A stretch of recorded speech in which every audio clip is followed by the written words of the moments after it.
famille qui était restée encore là-bas. Et depuis 1958, je n'étais plus retournée. Et je suis née dans un quartier qui était très modeste. Et le fait d'y revenir, la maison n'était pas du tout comme ça. J'étais vraiment bouleversée parce que je ne reconnaissais plus ma maison.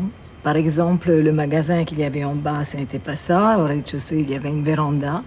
Et puis la maison, elle est vraiment délabrée. Elle est dans un état pitoyable.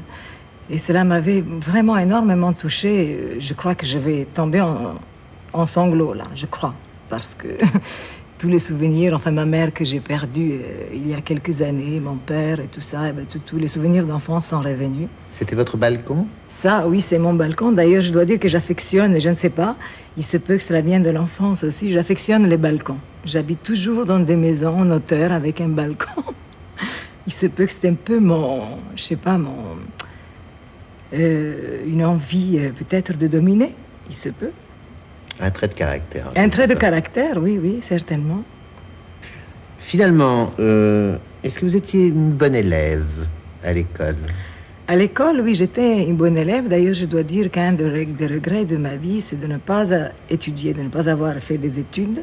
Parce que, comme je vous disais tout à l'heure, je suis née dans une famille simple qui n'avait pas beaucoup d'argent. Et à l'époque, les études, on les payait. Et donc, j'ai quitté l'école à l'âge de 14 ans avec un bagage intellectuel très pauvre, finalement. On peut retourner dans cette école et vous demander un petit commentaire et voir si vous la reconnaissez, si vous retrouvez votre banc, l'endroit où vous avez étudié. Oui, c'est l'école de Maria Ausiliatrice. Elle existe toujours, comme vous voyez. Et j'ai eu le plaisir et la joie de rencontrer une sœur de mon époque, Suor Felicina. Et ce n'est pas celle qui est là sur l'écran, elle, c'est la mère supérieure. Bon, bien sûr, les élèves, je ne les connais pas, hein, ils sont de cette époque. Eux, ils m'ont reconnu, c'est un peu normal, mais je crois que je vais reconnaître, voilà, je crois que ça vient, voilà, Suor Felicina, c'est elle. Je ne m'attendais absolument pas, c'était très émouvant de la rencontrer. Autre petite bande de films, mais qui concerne vraiment le cinéma. Et vous allez me dire ce que c'était que ce film. Oh là là. Eh bien, ce film, il s'appelle Cigara Waka, ce qui veut dire un verre et une cigarette.